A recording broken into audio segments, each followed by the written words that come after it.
Can you give some sobering reality to what it takes to start a blog and maintain it and grow it?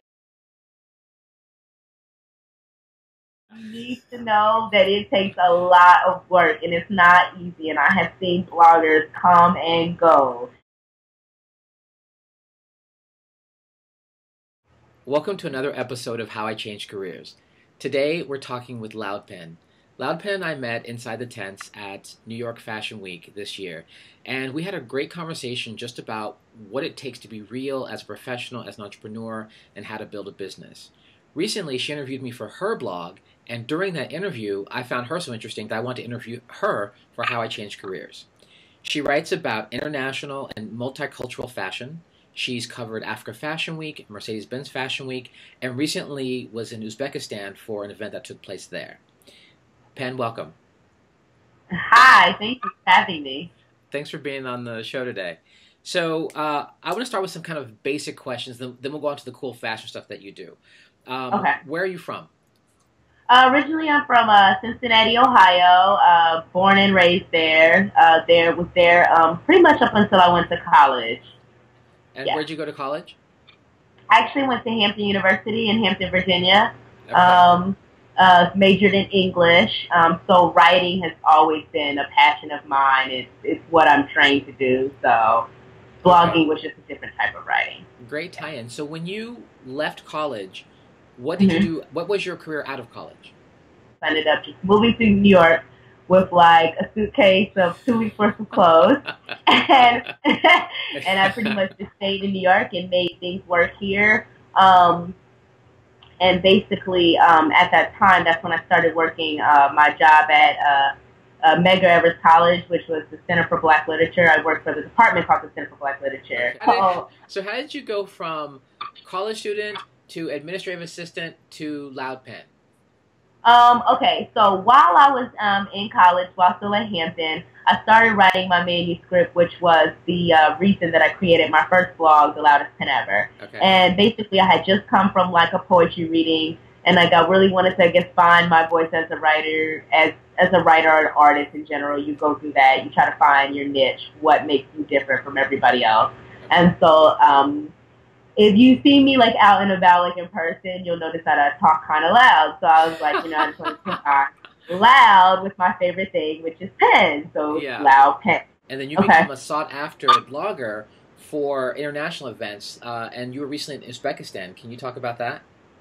Okay, so like I said, we're making the transition from like, I was actually working on my blog while still working for the Center for Black Literature. Okay. I was working on The Loudest Pen Ever. So I stopped working for the Center for Black Literature back in June. At that time, I started working for an online magazine. I was doing like branding and marketing and also writing for them. Okay. But like I decided to I wanted to stop working for everybody and start working for myself. Yeah.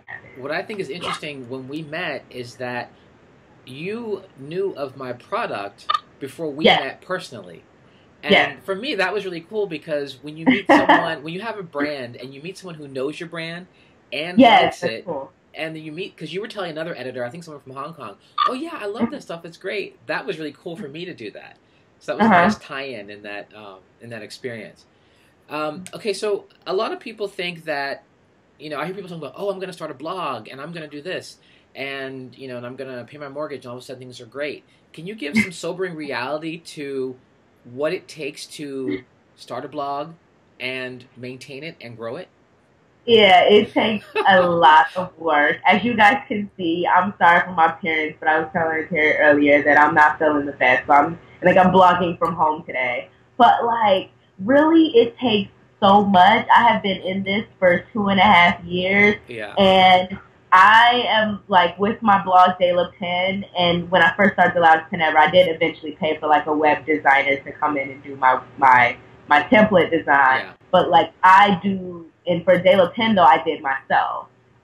So, like, I format the blog, I find the content, I write the content, I market the content, like, I do everything. So, it's great if you want to start a blog, but, like, you need to know that it takes a lot of work, and it's not easy. And I have seen bloggers come and go because it takes so much. Because, I mean, and this is kind of off topic, but I'm going to tie it in.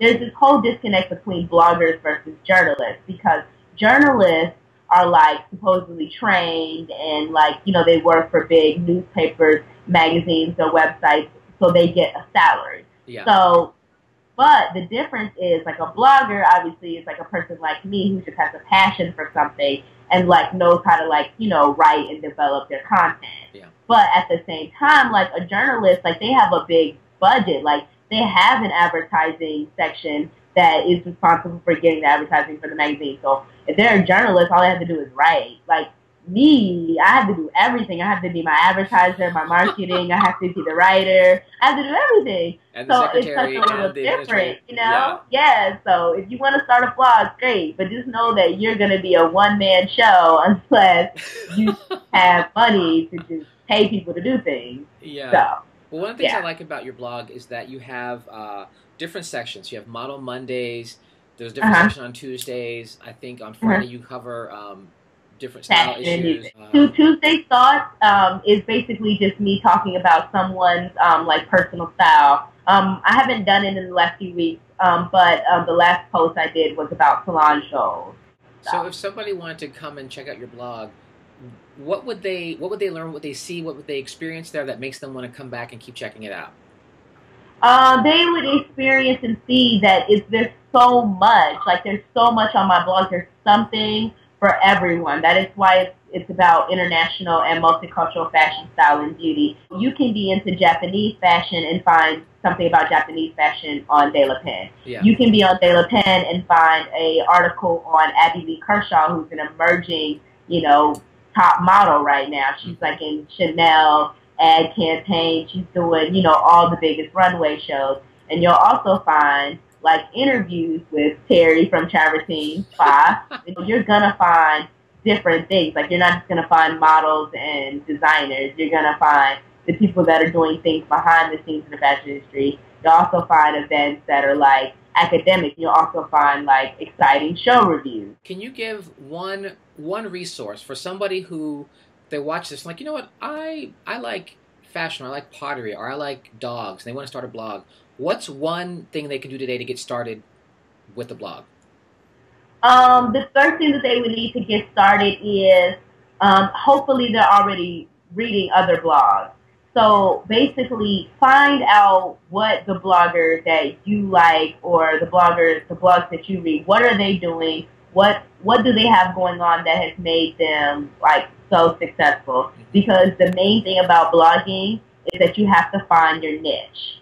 So you have to find something that separates you from everyone else. So when doing your research, you go to the blogs that you're already reading and you check them out and you see, okay, well, this blogger has this. And there's always certain elements that every blog should have, just like every business, because a blog really is a business. Yeah. Once you get serious. And so it's like you have to have certain elements. Like on your blog, you need to have like your Twitter stream usually. You need to have like an about page, a contact page. You know, these basic elements that make your blog so that when the people always come to your blog, they always know like, oh, okay, let me see. Like on my blog, for instance, it's like Who is Pen. So then if you go to that, you'll see like my about page. Yeah. And then I have my contact page, which is my email and my Twitter. You can get in contact with me.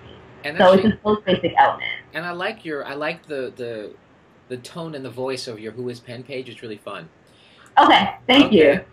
So if people wanted to find out about you, like give us your web address, give us your Twitter address, give us all that stuff. So if people want to find out more, where can they go? Always on Twitter. So that's just at LoudPen, LoudPen. Like I said, I'm always interacting with Twitter. I also have a Facebook page. You can just search LoudPen. Okay. My page should pop up. My blog address is delapen.wordpress.com. But if you Google LoudPen, something about me, I promise, will pop up. All right. Well, LoudPen, thank you for so many great advice and tips on how to be able to start a blog, but that it's actually a lot of real work as well, and setting yourself apart and doing something that's very niche-y. And I think international and multicultural fashion takes a whole different but very interesting spin on, you know, style and apparel and things that we all like. So thank you for joining us today. Okay, thank you. Okay, appreciate it.